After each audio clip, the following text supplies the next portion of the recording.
ರಾಜ್ಯ ಬಿಜೆಪಿಯಲ್ಲಿ ರಾಜ್ಯಾಧ್ಯಕ್ಷರ ಬದಲಾವಣೆಯ ಕೂಗು ದೊಡ್ಡ ಮಟ್ಟದಲ್ಲಿ ಸದ್ದನ್ನ ಮಾಡ್ತಾ ಇದೆ. ಇದರ ನಡುವೆನೇ ಪುತ್ರನ ರಕ್ಷಣೆಗೆ ಬಿಎಸ್ ಯಡಿಯೂರಪ್ಪ ಚಾಣಾಕ್ಷ ನಡೆಯನ್ನ ಇಟ್ಟಿರುವಂಥದ್ದು. ಯಡಿಯೂರಪ್ಪ ಅವರ ವಿಶ್ವಾಸಕ್ಕೆ ವಿರೋಧಿಗಳು ಉಡಿಸಾಕ್ತಾರಾ ಅನ್ನುವಂತಹ ಪ್ರಶ್ನೆ. ನಾನು ಸುಮ್ಮನೆ ಕೈಕಟ್ಟಿ ಕುಂತಿಲ್ಲ, ಪುತ್ರನ ಬೆನ್ನಿಗೆ ಸದಾ ಇದ್ದೇನೆ ಎಂಬ ಸಂದೇಶವನ್ನು ಕೊಟ್ಟಿದ್ದಾರೆ ಇವತ್ತಿನ ಸಭೆಯ ಮೂಲಕ ಬಿಎಸ್ ಯಡಿಯೂರಪ್ಪ.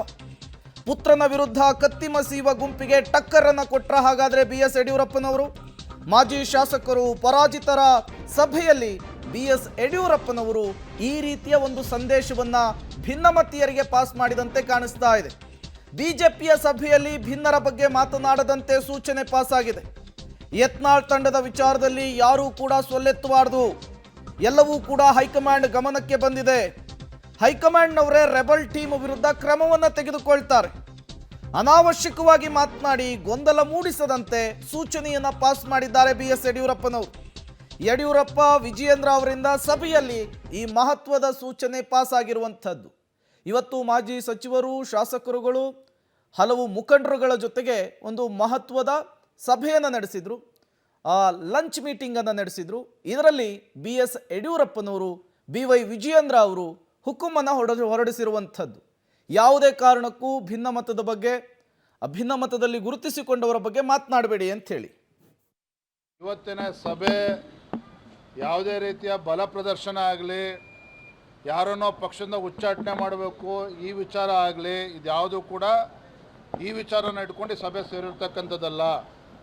ಪಕ್ಷವನ್ನು ಹೇಗೆ ಸರಿಪಡಿಸ್ಬೇಕು ಅನ್ನುವ ಕರ್ತವ್ಯ ರಾಜ್ಯದ ಅಧ್ಯಕ್ಷನಾಗಿ ನಂದು ಕೂಡ ಇದೆ. ಪಕ್ಷದ ಹಿರಿಯರು, ವರಿಷ್ಠರು ಕೂಡ ಇದ್ರ ಬಗ್ಗೆ ನಮಗೆ ಮಾರ್ಗದರ್ಶನ ನೀಡುತ್ತಾರೆ. ಆದರೆ ಇವತ್ತಿನ ಸಭೆ ಇವೆಲ್ಲವನ್ನು ಕೂಡ ಬದಿಗಿಟ್ಟು ಪಕ್ಷವನ್ನು ಬಲಪಡಿಸ್ತಕ್ಕಂಥ ನಿಟ್ಟಿನಲ್ಲಿ ಎಲ್ಲರನ್ನೂ ಕೂಡ ಜೊತೆಲಿ ತೆಗೆದುಕೊಂಡು ಹೋಗಬೇಕು, ಈ ನಿಟ್ಟಿನಲ್ಲಿ ಸಭೆಯನ್ನು ಮಾಡಿದ್ದೇವೆ. ಇವತ್ತು ನೇತೃತ್ವದಲ್ಲಿ ನಿನ್ನೆ ಇವತ್ತು ಬಹಳ ಒಳ್ಳೆಯ ಒಂದು ಕಾರ್ಯಕ್ರಮ ಆಗಿದೆ.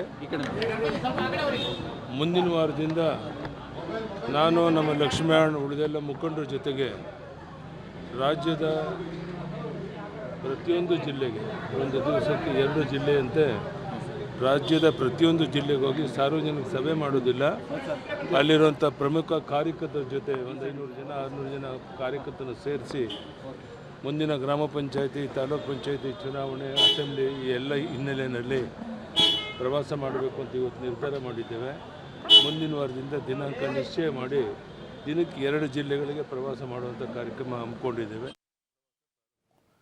ಮತ್ತಷ್ಟು ಡೀಟೇಲ್ಸ್ ಅನ್ನು ಕೊಡ್ತಾರೆ ಪೊಲಿಟಿಕಲ್ ಬ್ಯೂರೋ ಹೆಡ್ ರವೀಶ್, ನೇರ ಸಂಪರ್ಕದಲ್ಲಿ ಜಾಯ್ನ್ ಆಗಿದ್ದಾರೆ. ರವೀಶ್, ರಾಜ್ಯ ರಾಜಕಾರಣದಲ್ಲಿ ಬಿಎಸ್ ಯಡಿಯೂರಪ್ಪನವರಿಗಿರುವಂತಹ ಅನುಭವ, ಅದರ ಜೊತೆಗೇನೆ ವರಿಷ್ಠರ ಮಟ್ಟದಲ್ಲಿ ಅವರಿಗಿರುವಂತಹ ವರ್ಚಸ್ಸು, ಇವೆರಡೂ ಕೂಡ ಬಿಜೆಪಿಯ ರಾಜ್ಯಾಧ್ಯಕ್ಷ BY ವಿಜಯೇಂದ್ರ ಅವರಿಗೆ ಶ್ರೀರಕ್ಷೆ ಆಗ್ತಾ ಇದೆಯಾ ಅಂಥೇಳಿ, ಜೊತೆಗೆ ಇವತ್ತಿನ ಸಭೆಯಲ್ಲಿ ಈ ರೀತಿಯ ಒಂದು ಸಂದೇಶವನ್ನು ಕೂಡ ವಿರೋಧಿ ಗುಂಪಿಗೆ ಬಿಎಸ್ ಯಡಿಯೂರಪ್ಪನವರು ಪಾಸ್ ಮಾಡಿದ್ರ ಅಂಥೇಳಿ ರವೀಶ್? ಪ್ರಮುಖವಾಗಿ ಯಡಿಯೂರಪ್ಪನವರು 2 ಸಾಲುಗಳನ್ನು ಹೇಳ್ತಾರೆ. ಈ ಒಂದು ಹಗುರವಾಗಿ ಮಾತನಾಡುವಂಥ ಒಂದಿಬ್ಬರ ಬಗ್ಗೆ ನೀವು ತಲೆ ಕೆಡಿಸ್ಕೊಳ್ಳೋಕೆ ಹೋಗಬೇಡಿ. ಪ್ರಧಾನಿ ನರೇಂದ್ರ ಮೋದಿ, ಅಮಿತ್ ಶಾ ಅವರು ಏನು ಮಾಡಬೇಕು ಅದಕ್ಕೆ ಈಗಾಗಲೇ ಸಿದ್ಧತೆಯನ್ನು ಮಾಡ್ಕೊಳ್ತಾ ಇದ್ದಾರೆ ಅಂತ. ಅಂದರೆ ಇದು ನಿಜಕ್ಕೂ ಕೂಡ BJP ಹೈಕಮಾಂಡ್ ಮಟ್ಟದಲ್ಲಿ ನಡೆದಿದೆಯೋ ಇಲ್ವೋ, ಆದರೆ ಯಡಿಯೂರಪ್ಪನವ್ರು ಮಾತ್ರ ಪುತ್ರನ ರಕ್ಷಣೆಗೆ ಒಂದು ಬಹುದೊಡ್ಡ ಸಂದೇಶವನ್ನು ರವಾನೆ ಮಾಡೋದಕ್ಕೆ ಈ ಪ್ಲಾನ್ ಮಾಡಿರ್ಬೋದಾ ಅನ್ನೋದ್ರ ಬಗ್ಗೆ ಕೂಡ ಚರ್ಚೆ ಆಗ್ತಾ ಇದೆ.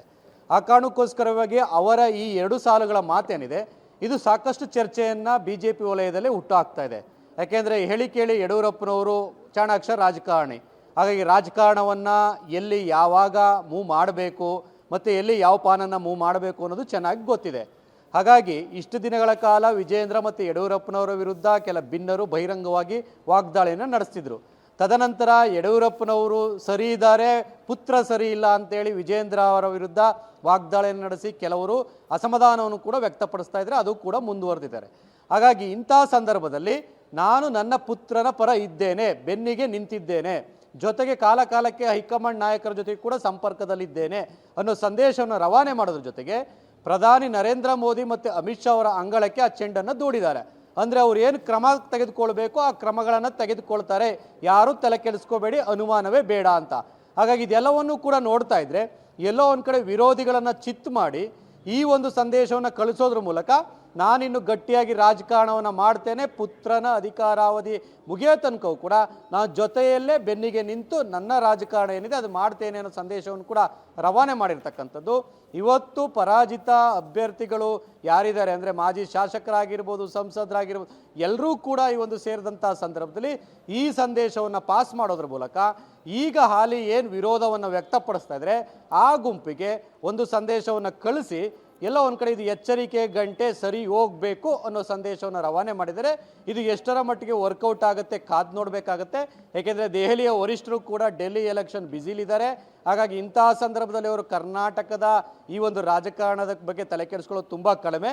ಹಾಗಾಗಿ ಶಿವರಾತ್ರಿ ಬಳಿಕ ಅಂದರೆ ಕಾಂಗ್ರೆಸ್ನಲ್ಲಿ ಸಂಕ್ರಾಂತಿ ಅಂತಾರೆ, ಆ BJPಯಲ್ಲಿ ಶಿವರಾತ್ರಿ ಅಂತ ಇದ್ದಾರೆ. ಹಾಗಾಗಿ ಸಂಕ್ರಾಂತಿ ಶಿವರಾತ್ರಿ ಬಳಿಕ ಏನಾಗುತ್ತೆ ಎರಡು ರಾಷ್ಟ್ರೀಯ ಪಕ್ಷಗಳಲ್ಲಿ ಕಾದು ನೋಡಬೇಕು. Prem. Okay, thank you Ravish ತಮ್ಮೆಲ್ಲ ಮಾಹಿತಿಗಾಗಿ.